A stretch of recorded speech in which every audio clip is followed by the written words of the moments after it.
Hello, and welcome to the End in Mind podcast. I'm your host, Caitlin, the owner of Meraki Media Management.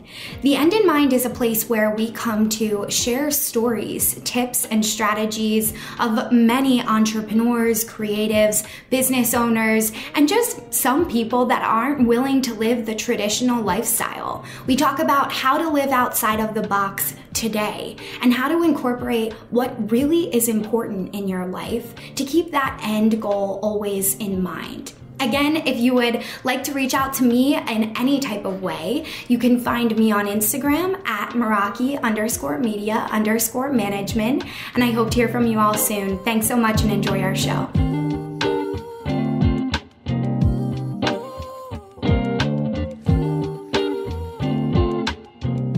Hey everybody, welcome back to the End in Mind podcast. I have an awesome host with me here today. Guest, excuse me. It's been a day. But this is Carina. She is the owner of the Knitted Bell, right? And that's your boutique. I just want to kind of let you introduce yourselves to our listeners and tell us more about what you do, because I'm super excited for today's episode. Oh my gosh. So I have my online boutique. I started in 2013. I called Knitted Bell Boutique. And in 2019, I decided to start coaching. I actually listened to a random podcast and she said, go to my website if you're interested in having a coach. And I thought, okay, I'm going to see what this whole coaching thing's like. I've never had one. So I went and she said, you should start teaching women to do what you did. Mm-hmm. And I was like, so people would actually want to learn like what I did, because I didn't think it was that big of a deal at the time. And it was like I'd been so busy, I hadn't really stopped to look at what I had accomplished.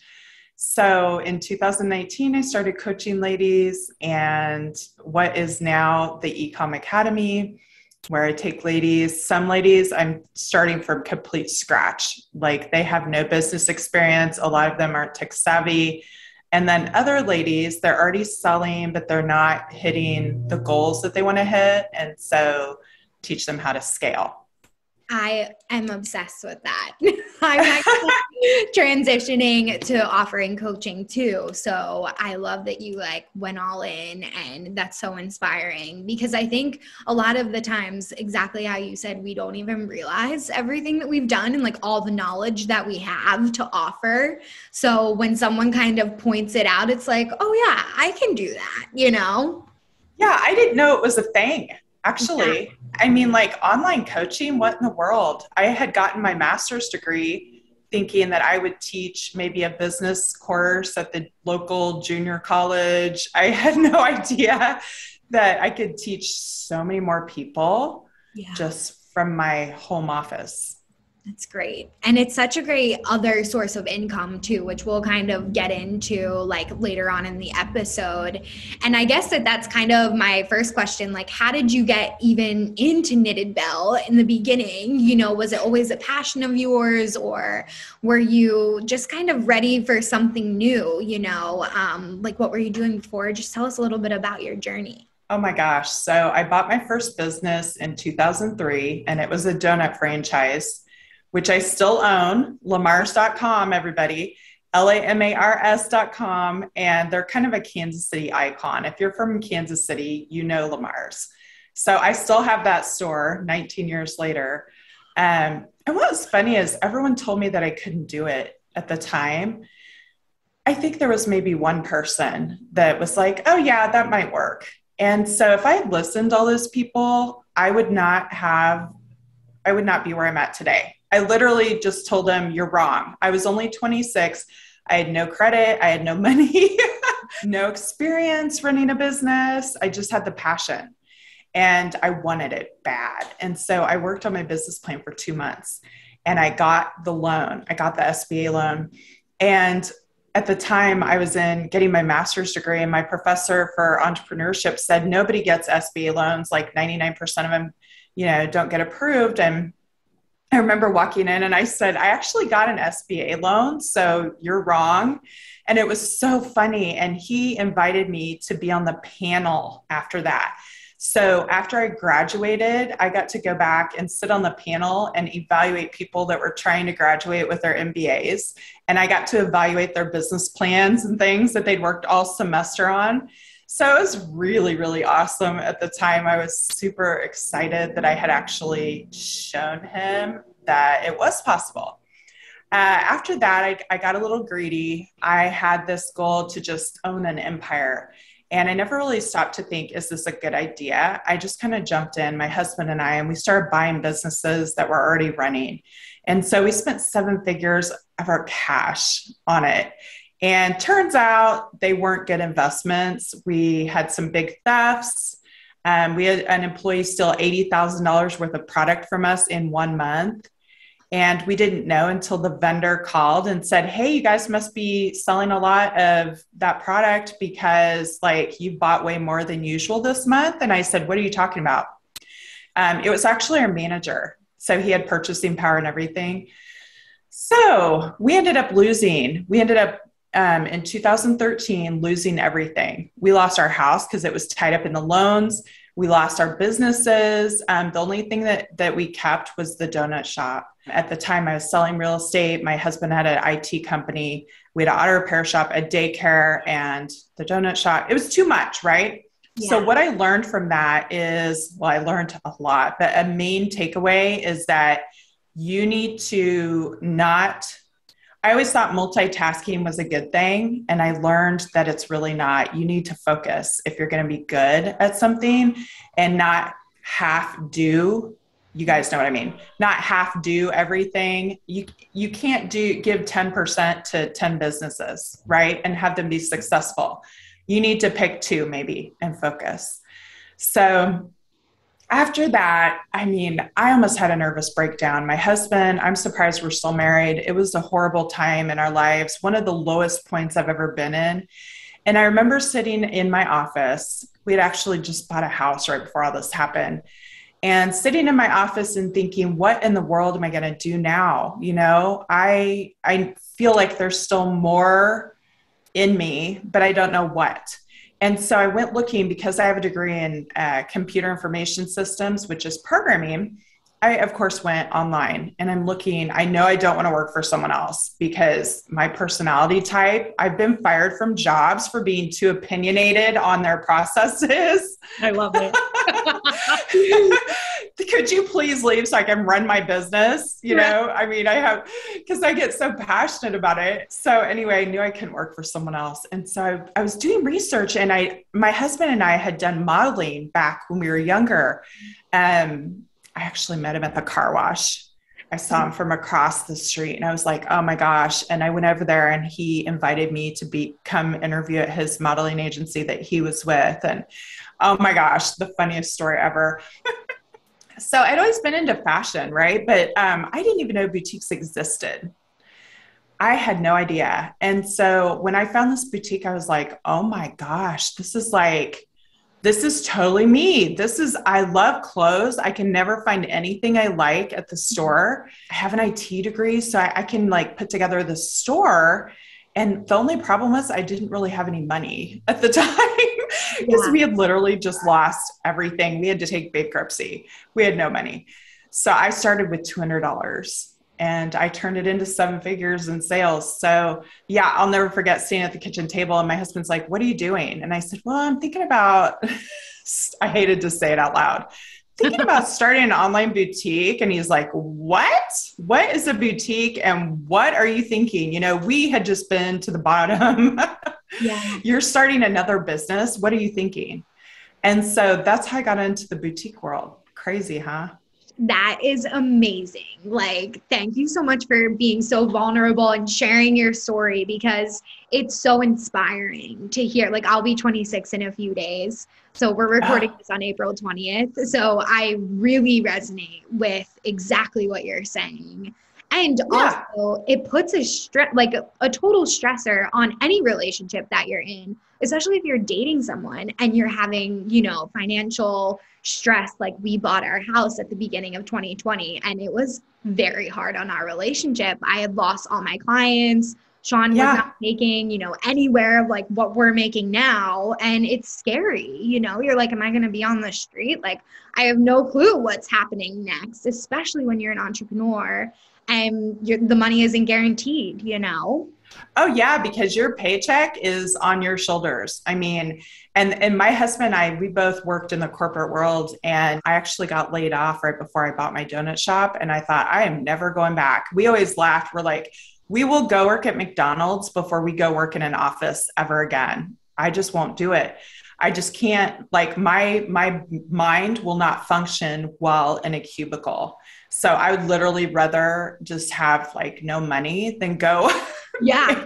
six figures in an office job. It's just so uninspiring for me. And I'm sure a lot of ladies, I have a lot of clients that, they have full-time jobs, and I'll be going live or doing a training during the day, and they'll be like, okay, I'm at work, but I'm going to listen in, and they'll like secretly listen because they're building their business on the side because they want more out of life. And I think that's pretty common these days. 100%. Like, all of our listeners feel exactly like that. Even if they're in a corporate position that maybe they like, it's like from home, they want to be working for themselves. I think that it's the greatest gift you can give to yourself, the freedom, the excitement, the personal growth that comes with it. There's nothing. Oh yeah. It's crazy. And that year I was 26. So about your age. We went on 8 vacations that year. And I remember, so after I bought the donut shop, my husband, I talked him into quitting his job. He was making like almost 6 figures, and he'd been out of college a few more years than I. And I was like, yeah, just quit your job. They're billing him out for over $100, but they're paying him like $30 or $26 an hour. And we were doing the math and we're like, what in the world? You're like a worker bee and they're making all the money. This is crazy. And so he quit and started consulting, and we went on 8 vacations. And I mean, his family, my family, everyone thought we were nuts. Yeah. We were like going to Mexico, going just like all over, because it was like we were free from that. You only get a week's paid vacation life, Yeah. It's wild. Like, even like my boyfriend, Sean, he just got a new job, but there's like unlimited vacation time. And like, to us, that was huge, It is huge. It's great. And he's like kind of in a sales role, so he can do it from anywhere. And it's very, able to travel with it and things like that. So I totally resonate with like picking up and traveling. We did that too. We quit our jobs and traveled across Europe before I even launched the business. I love it. It was so fun. And I think amongst those travels, I'm sure you resonate with this too. It's like you pick up on things that you want in your everyday. It doesn't have to just be on vacation. You can feel like that all the time. Oh yeah. And with working for yourself, I can go wherever I want. And now my kids are in homeschool or online school. And so we're like, I call us a mobile family. We can go on vacation. No one knows, because I'm working from wherever we're at. They're going to school from wherever we're at. So it's just awesome. Couldn't have even imagined. I know, like before all of this, we had no clue, how much, I guess, freedom we could all have, and I think that that's the one good thing, that came out of all of the past 3 years, even. It's like, we did it, we're creating the lives that we want, even if exactly like if our listeners, you're not there yet. You can still get these roles that are a little bit more flexible as you're building, and still have that joy in your life. Because I think entrepreneurship is a different conversation here, but being able to travel and work is like the number one goal for most of the people, I think, coming out of school right now. They're just ready to do their own thing. They don't want to be locked down to any location. I know. Isn't that interesting? It is, isn't it? It's like so funny because we all, like, even me, like when I graduated, that was like not a thing. You like buy a house and you settle down, like that's. Oh, I know. It's so different. It's like when you're younger, you don't even comprehend how the world's going to change and the opportunities that you're going to have in front of you that don't exist. Because like when I was in college, the internet came out. So, I mean, like I have my name as my email address because I've had my email address like since the internet opened, you know? Totally. So like I couldn't comprehend at the time how I would end up using my degree in different ways than like now, you know, having a programming background, I can go in and like do anything I want practically for my business because I understand the logic behind it. But at the time I was thinking, okay, I'm going to graduate and go get a programming job somewhere, you know? Totally. That's what I thought too. Like I graduated with a PR degree. It's like, okay, I'm going to go work for an agency, or I never thought I would be working for myself. And that's why I admire you so much, like the donut shop and it being, you know, a local like celebrity shop. It's just so fun. And I think that that shows the abundance that you both held even through like dark times, you know, like you still powered through and you held on to the one that really mattered, you know, at the end. Yeah. Yeah, exactly. I mean, that was the one that I always said it was like my child, you know, it's my baby. I've had it like almost as long as I've had my firstborn. But the key, I think that you take away from all of this is that you just don't give up. For one, like it can get bad, like really, really bad. And you don't give up. If it's in your heart, in your spirit, keep trying. You will get through it all, you know, and you will not be able to see the light at the end of the tunnel some days. And you still have to know that there's an end there, you know, and just keep going in the dark, you know, because you will eventually get there. And I think about, you know, how scary it would have been if I had just stopped at the low point and just gotten another job. Yeah. You know, I wouldn't be impacting the lives. I wouldn't have realized what I missed out on because it wasn't even in my head at the time what was possible. And so, you know, everybody, if you've got it inside your heart, and that's the other thing, number 2, don't let people tell you what's in you. Because I think back too about buying the donut shop and everyone thought I was crazy. And all these people of authority were telling me it won't work. I even went to the SBA, the Small Business Development Center at the local college, and I got a free, they were like you could talk to an attorney and an accountant for free. And I asked their opinions, should I buy this business? And they both said no. Now, if I hadn't been so strong-minded, I would have walked away right at that point. Yeah. But I thought, you know what? I understand what you're looking at, but I feel, and this is the feel part, right? I feel it inside me that this is what I'm supposed to do, regardless of your professional opinion. Mm-hmm. And here I am 19 years later, still running the donut shop, doing almost $1 million a year in sales on donuts. You know, everyone laughs when they hear that because you think of a donut shop, you think you probably sell like a few donuts. No, we're doing thousands of customers a month come into our shop. And, you know, it is insane, you know, and it's the cool thing is you only sell one product, right? Yeah. We sell donuts. We're not a restaurant. We sell donuts and that's it. Yeah. So you get really, really good at it, right? Because you're not trying to do all these things. You're just making one thing. Yeah. So that's what focus can do. That's such great advice, you know, and I want our listeners like really take that in because I think it's easy when you start a business to fall in to all of these, or you want to do it all. Like that's what I say about certain platforms. It's like, no, if you like Instagram, go all in on Instagram. If you like LinkedIn, go all in on LinkedIn, you know, then once you are a few years in, you can hire people to help you post to all those different platforms, but really just choose one, you know, at the beginning and go all in on that lead generator, because if not, exactly, you won't be able to build it. It's just too much time like spread out, you know, versus the focus. Yeah, and it's overwhelm. And I am so guilty of this.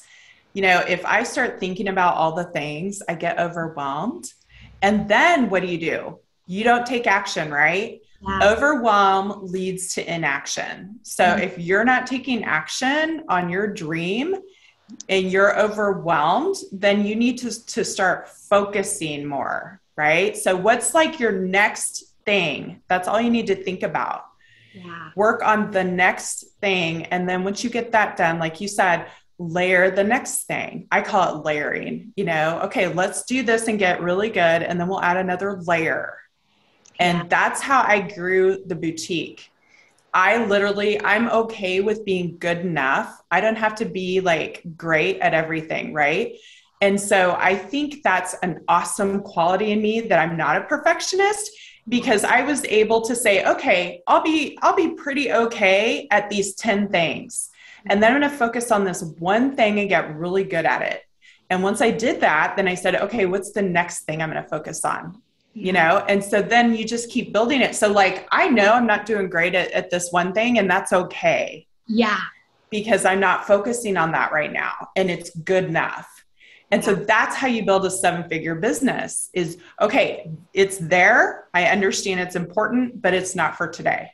Yeah. Oh my gosh. That's such great advice. That's a lot. And see, yeah, I didn't even know I knew that at the time. It was just like my way of coping, Oh my gosh. And that's another great thing I think to point out, like, as you grow, you pick up different coping mechanisms because it triggers you, or, like things come about and you're like, oh my gosh, money mindset issues, like I'm having a block.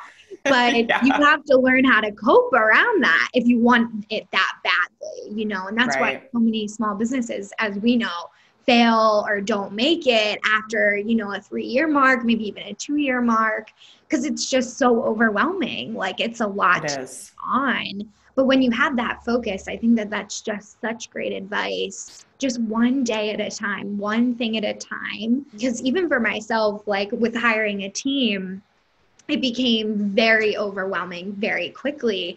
And then I realized, like, the more hours I had them, the less overwhelmed I became, So it's like investing in them gives me more freedom to actually focus on growing it, But it's the backwards when you first hire them, because you're like all stressed about training. Yes, because I hired some VAs, and then I was like, it came Monday and they were working, and I was like thinking, oh, I need to tell them what to do. Yeah. So then I got really overwhelmed. Like, I'm paying them. I need to tell them what to do. So I stay busy. So it is overwhelming in the beginning until everything kind of evens out. Yeah. The dust settles, and you're like, ooh, and then it ends up being shaken up 2 weeks later again, something else, That's the thing about business. And like, even with the donut shop this week, we've had things. There's always going to be something for you to do when you're working for yourself. Yeah. You cannot just leave and go home and enjoy your family time and worry about it the next day and go pick up your paycheck on Friday. It's, oh no, like a few days ago, actually it was yesterday, our iPad quit working at the donut shop, and we use that to check people out. So it was locked. And we didn't know the passcode to get in. And so I'm panicking, it's just random, like life's great. Oh, I get a text. Oh, the iPad's not working. All of a sudden everything's upended. You have to stop what you're doing and figure it out right then. Yeah. And so that's what owning your own business is. But the trade-off is, like you said, you get free time, you get freedom. Yeah. Yeah. And it's like, if you're able to, navigate that in the moment, like I'm sure you guys figured it out and it all ended up being fine, but it's that initial reaction. Like, I just had the same thing happen, like with obviously what I do, it can be like content related. So if we miss an edit on a client's, post, that also happened yesterday, it must've been energy because something was off.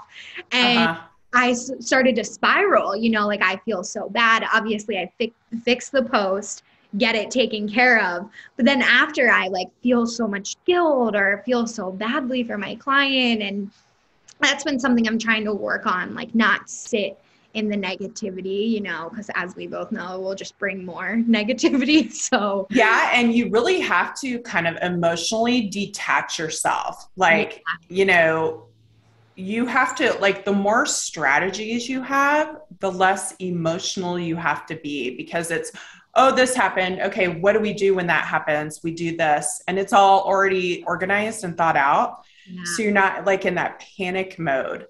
Like, there has never been anything that we could not get fixed, right? Yeah. So that's what you go back to, like days like that. Okay, we figured everything out before. We'll figure it out this time. We just need to not panic.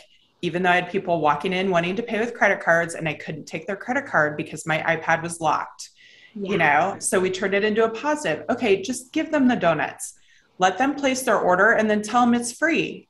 So turn it into positive, right? They get free donuts. They're so happy. They're going to come back, you know? Yeah. It's like they'll come back and they'll tell everyone, they'll be raving about it, you know? Yeah. So great. That's such a great way to spin it. And that was like, you know, I'll share my little story too, because I tried to spin it. I was like, okay, clearly need more help. You know, I need more support.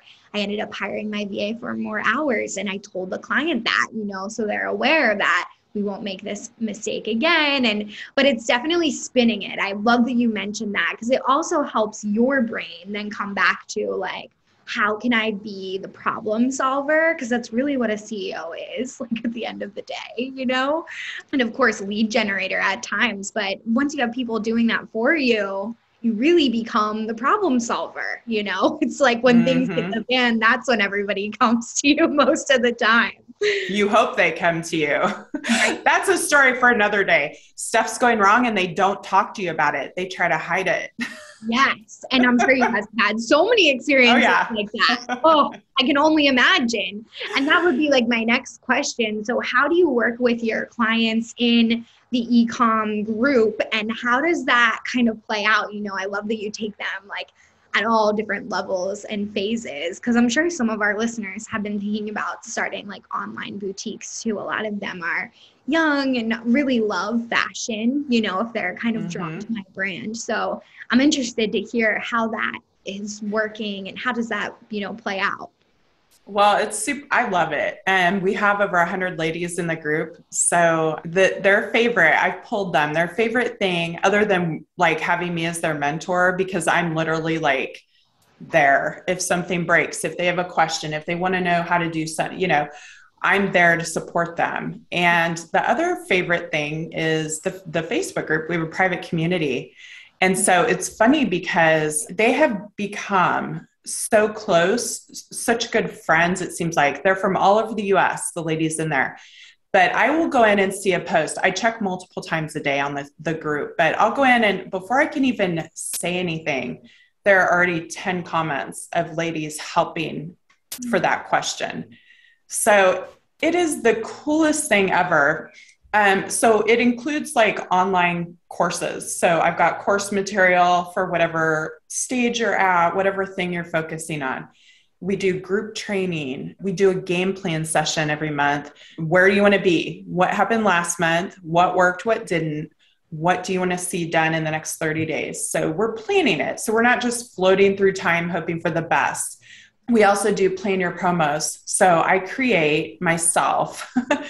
It's a promo calendar. So I give them like, I usually give about 30 social media post ideas. I give email subject lines, and then I give a promo calendar. Yeah. Because the idea is to not be having a sale all the time, because that's not, bargain shoppers are not loyal customers, right? So you don't want to be Walmart, because people go to Walmart because it's cheap. And so you want to build a relationship with your customers. You don't want to always be having a sale.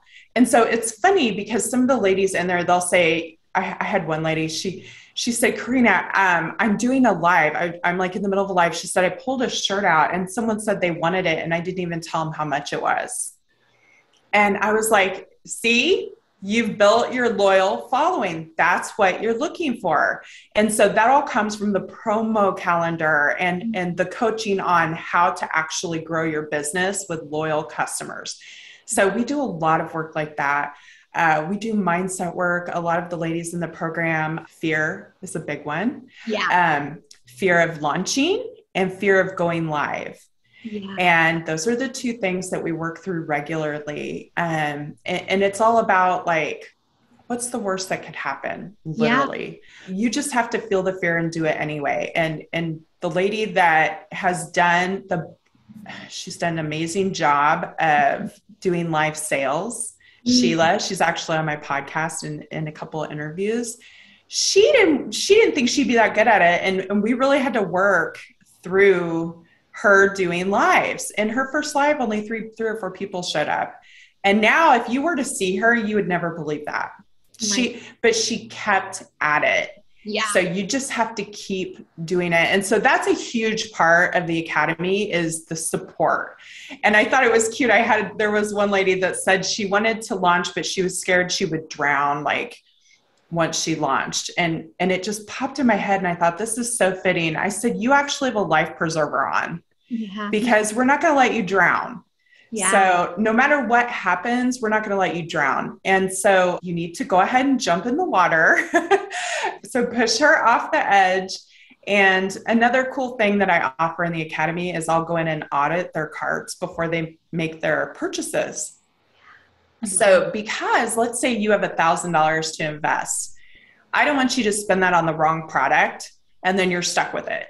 So I have them put their product in the cart and I go in and look at it and make sure it's the right mix of product. It's the right type of product for who they say their customer is. Is it the right price point? Because all of those are super important when you're first launching. You have to buy at the right price to be able to sell at the right price to be profitable.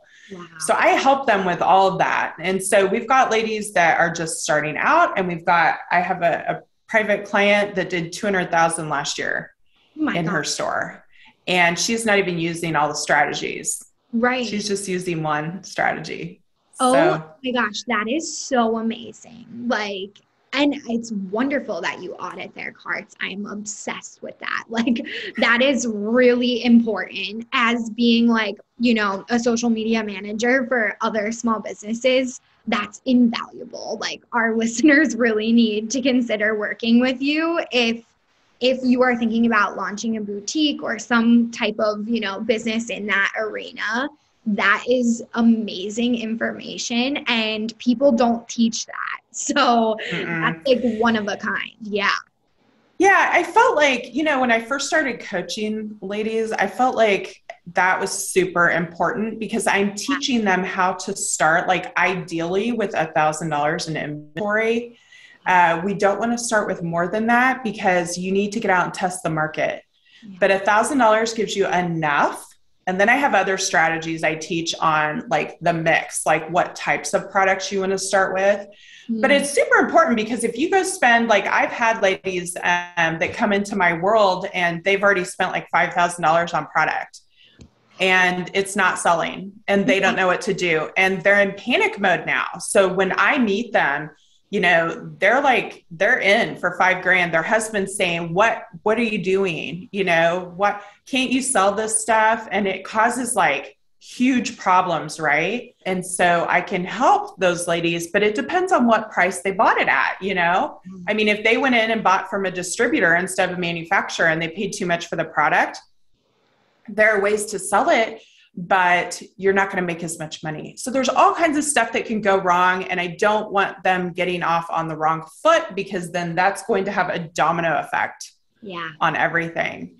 So I think that is one of the most important things. Such great advice. Like, seriously, that is so valuable. I worked in a few boutiques growing up, like when I was in high school, and I've seen, product not sell and it becomes a serious issue. And especially when you're brick and mortar or even online boutiques, you have the inventory, you need to turn it over, it only lasts for a certain season, the whole thing. So that's really valuable information. And and it's money.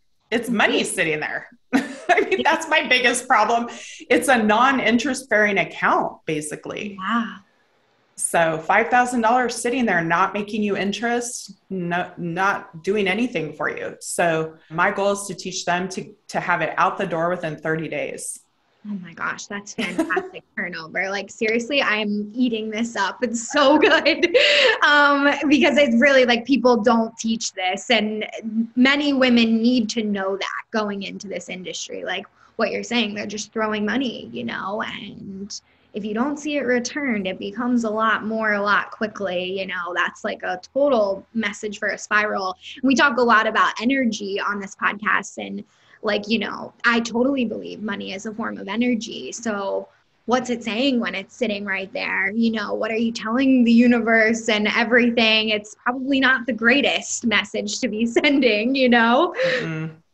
And I'm so excited to kind of get into more about your podcast. And I want you to tell the listeners, obviously, where to find your podcast and everything. And I would love to know about your success and kind of how you navigated getting there, because it's been amazing to watch on LinkedIn. I'm just loving it. I know. Isn't that great? It was always on my bucket list, right? And so I have multiple coaches. And so one of my coaches back in November said, if you want to get your business to where you want it to be, you have got to get yourself in front of audiences. And of course I panicked because I'm like 50-50 introvert, extrovert, but I don't really particularly like putting myself out there, in front of people. And I think a lot of people can relate to that. I don't like to be the center of attention, funny enough, right? But you see me doing it anyway, right? Okay. So every time that I do a podcast, I kind of have this panic for like an hour before. And it's so funny because I know it's mental. It's like me in my head. And it's so silly. So anyway, she said, okay, so you're going to have to put yourself out there. And I was like, oh my gosh. And so I actually made a plan for myself to start doing podcasts. And so I hired an agent to work with on the podcasting thing. And one of the ladies I met through that told me, hey, you should have a podcast. And I thought, oh, okay, yeah, that's been on my list, but I don't know anything about it. I have no idea what I'm doing. And she said, well, I'll coach you on it.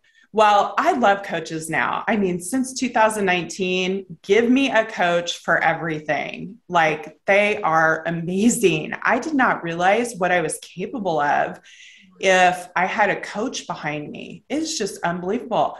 So I hired a podcast coach and I did what she said. I did everything she said. I launched from start to launch. I launched my podcast in 23 days. Wow. Including like the creative, the interviews, everything about it in 23 days. What I did then was I shared it in my network, and I've started to grow my network. And I always kind of used to keep to myself. And what I've learned in the last, it's been in the last year, the kind of growth that you can have when you have a big network of people is exponentially bigger than I ever thought it was going to be. What I have accomplished by growing my network was something that I didn't know was possible. And I think a podcast is really a cool way to kind of put my message out there that I didn't think I was capable of doing at the time. And it was funny too, because looking back, I did my boutique by myself without a coach, without anybody helping me. And when I first started, and I think, what could I have done in that first year if I had had coaches behind me? It would have been so much easier. I would have been so much further by now. It is just unbelievable. So my advice to anybody trying to accomplish anything, especially podcasts, is to get out there and network. I mean, I always used to think that was such a silly thing. Grow your network. What in the world? I can do this myself. I don't need help. Right. But it is. It's crazy. And I could not agree more with you. Like, I love that. And I'm actually expanding into like LinkedIn in the next few months to promote my podcast. So to hear you say this is great feedback, because I think we can have networks across multiple platforms, like especially as we were talking, like 3 years in, I've been growing my Instagram for forever. I get a lot of really great podcast leads from that, but I know now I need to expand more. It's just to that point, it's ready to reach the next level audience. And I think that that's such valuable information, because even with networking over the past 3 years, you really have to keep up with those relationships too. And I think so many people don't, and that's where it really doesn't have an impact. But I'm very fortunate to have a great community behind me, and you do as well. And I'm sure that that also helps drive it, with your intimate community. And I'm sure they were so excited for the podcast. Oh my gosh, they were more excited than me. And it was like, they're excited about this. I never even thought, that they would be so excited. Like, all of my community. It was unbelievable.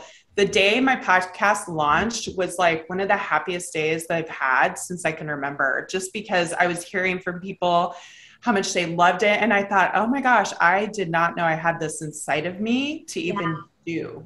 You kind of just have to put yourself out there, right? And I'd always been scared to do that. And I guess I'm to the point in my life that I'm like, okay, here I am coaching ladies every single day. You just need to put yourself out there. Right. And here I am. I really don't want to do this, but I'm just going to do it anyway. I'm finding that like probably 75% of my days are spent doing stuff that I really kind of maybe uncomfortable doing. Because I'm in a growth phase of my business. And I think that anytime that you sense that you're feeling a little bit uncomfortable, that's telling you, okay, this is good. Because you're growing, but you are going to have to go outside your comfort zone. And I found that the more that I do things like that, the easier it gets. But then I'm concerned about what next, right? Yeah. If I'm going to get comfortable with this, I know something else is coming that's bigger that I'm going to be uncomfortable about again. Right? It's so true. It's like the never ending uphill battle, with yourself and your brain. It's terrible, but it's great at the same time, because like this podcast is called Personal Development for Entrepreneurs. So this is like very fitting that we're kind of always looping back to this arching theme. It really is just about getting uncomfortable. Like every day I wake up and I'm uncomfortable with my financials decisions with my new coach, investing, and like, it's difficult, but I know I have to do it. Like even hiring this team member for more hours, if I didn't, I would be doing a disjustice to myself and my clients. And now I have scary on me. Yeah. Yeah, it is scary. But it's good to have people to talk to about it, right? And say, you'll be okay. You just have to do this. You have to do it scared. You have to be uncomfortable. Just take a deep breath. It's all in your mind. I mean, if there's anything I've learned in like the last 5 years, it is that your mind is in control of your success. Totally 100%. The ladies that are in my program that aren't as successful are the ones that don't believe that it will work for them. Wow. And I've seen it happen over and over again. Or that's one thing. They either believe it or they don't. And whether they do or don't, it's true, right? Yeah. And then I've had other ladies that leave the program and I watch them fall, and it's like, I don't know. They didn't think they needed help. Yeah. They didn't understand the value of the community. Because once you get out there on your own, it's like, well, okay, you're having a bad day. Who do you talk to? Yeah. You're having a bad day. What if you're feeling like giving up? I've had a few ladies send me messages. I don't think this is for me. Okay, why? Yeah. Well, this, or this. Okay, that's temporary. Yeah. Don't give up on your dream because of a temporary feeling. You need those people to pick you up. Yeah. And to tell you it's going to be okay, So yeah, I'm thankful. I'm thankful for my peep. I call them my peeps. I'm thankful for my peeps, my peeps, in my life, just the ladies in my life. that I have to say, hey, this is really, I'm having a bad day today, and or even not to talk about it. I'm more like, okay, if I'm having a bad day, I'm not going to talk about it. I'm going to go have a conversation that's going to make me happy.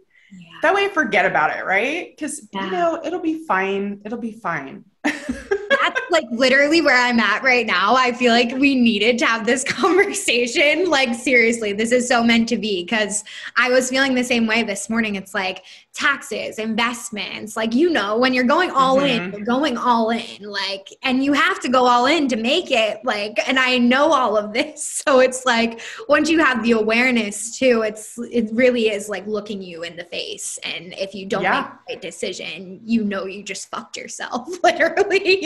Yeah. Well, and I had one coach. Now I have 1, 2, 3, 4, 5. I have 5 coaches now. I love it. That's amazing. Yeah. So imagine, coaches aren't cheap, right? So you can imagine. Right. Like, that's the other part of this. Like, and that's what I want our listeners to hear too, because you really cannot make it like without someone that you see doing it too. And like, I look up to my coaches and I'm like, they're paving the way, they see the vision, and there's something really nice about that energetic exchange too. It's like, oh, I feel that, when you're on the call with them, and it starts to progress you much faster, even just by the education that they're giving, the conversations. And I think that that's such great advice, how you said you'll shift out of it with like a different conversation, or get your head back in the game, because our mind works in crazy ways. It tries to distract us or pull us down a rabbit hole, you can't go there. You can't let it spiral. Yeah. So I start having a negative feeling. I'm doing something. I'm like reaching out to somebody, just trying to have a conversation, because you can't let that plant itself. Yeah. Oh my gosh, that's such great advice. And our last question, which we already kind of touched on, but I ask this almost every, guest that we have on. So what is a challenge that you face in business or life, if you're comfortable sharing, and how did it just totally change your mindset? I feel like we've definitely touched on this, but if you have something specific that comes to mind. Let's see. One of the key turning points in my life was when we had to take bankruptcy. Yeah. And reflecting back on that situation and just thinking how horrible it was. First of all, being thankful that it was gone, that it's over and everything has fallen to the wayside. But just thinking about, like, at the very beginning of that situation, like when we first purchased that business, we had one goal in mind, and that was making money. Yeah. We wanted to make more money. And so we purchased those businesses with the sole reason being to make more money. Mm-hmm. And I learned from that you cannot make life choices based on just money. Money cannot rule. It has to be about people. And if I could go back and just tell myself that, I would have saved myself so much grief. You cannot do stuff just for the money. You cannot work just for the paycheck. You cannot open a business just to be a millionaire. Because it has to be deeper than that, or you're not going to be successful. And I found everything I've done since then, when I focused on the people and on helping people, everything else falls into place. Yeah. But if I start to go back to focusing on money, which I'm a numbers person, so it's really hard, because I'm always like, oh, I got to hit these numbers. It's more of a game to me. Now, like, okay, let's see if we can hit that number, but I don't revolve my decisions around those numbers. It's more long-term growth. Like, how do you build the relationship? Mm-hmm. And if you work on the relationship, the money will come. Mm-hmm. And so it scares me now, because when I see people posting things, in Facebook groups and it's all money focused, like, I want to be a millionaire. Yeah. I feel like just telling them, you really need to work on your mindset before you do anything, or you're going to be in some serious trouble. Yeah. So that's the one thing, like the turning point, I would say. The big, I could go back and kick myself, but that wouldn't help anything. I think that I've learned a lot from the situation, but it was very expensive. It was 7 figures expensive to learn that lesson. Gosh, you know what? It's amazing because like I feel like it's meant to be that you're sharing this, like I need to hear this. So many people need to hear this. They solely get into business for the exact same reason you guys did, And thank you so much again for being vulnerable and sharing, because there's so many lessons to learn in what you just said. And I know firsthand it's the same thing. Like when I focus on even myself, like rest, then the money comes. Or like if I focus on my clients and building that relationship, the money comes. It's like so weird how it starts to really play out for you when you focus on the right thing, It's true. I've seen it happen time and time again. It is unbelievably true. You can still have your money goals, because I went back and forth on that. Like, is it okay for me to say I want to hit these numbers, or does that make me too money focused? Sure. So I feel like you need to have those money goals, but you need to never, ever forget that the relationship is first. Totally. Not the buck. I just got really deep there. Oh, it's so good. Like, this is what we talk about on this podcast. Like, thank you so much, because that hit home for me. And I think it also explains why I invest with certain people. Like, I don't invest in coaches that only talk about revenue. I used to when I first started business, and I never got, what I had wanted out of those coaches because they were so revenue driven. And then I really had to ask myself, is it even about the money? Like in the end, does that really even matter? Like I have everything that I want, like look at how abundant I am right now today, and it really is more about the relationships, especially when you have the passion. Yeah. And I think that helps too with the bad days, Absolutely. If you can really get back to that. Well, thank you so much for coming on. And can you tell our listeners how to get in touch with you? I'm sure they'll have questions and want to connect. So what's the best way for them to do that? They can find me at She Crushes Ecom. That's my podcast on iTunes. And then onlineboutiquecoaching.com is where they can find my boot camp for $5. And that's a 5-day boot camp where I go through all the beginning pieces of starting an online boutique. So thousands of ladies have gone through boot camp. It's one of my most popular products. So gosh, that's amazing. Congratulations. I love to hear that. And we'll have everything linked below too. If you guys missed any of that, we'll have all the links below. And thank you so much for coming on. And again, for vulnerability. It was an amazing episode. I really appreciate it. Yeah, thanks for having me. No problem. Thank you so much for listening to The End in Mind. I would like to remind you all, if you haven't yet reached out to me on Instagram, we are at Meraki_media_management. It will be in our show notes as well. If you would like to reach out to me, we always offer free coaching through Instagram based around our Instagram training and our business Instagram practices. If you need any type of support, please do not hesitate to reach out to me there. And we also offer several different types of consulting and training packages if you're looking for a little bit more in-depth tips. So thank you all for listening in, and of course I want you all to keep the end in mind as you continue with your day and or work week. Have a great week, and I will see you all next time.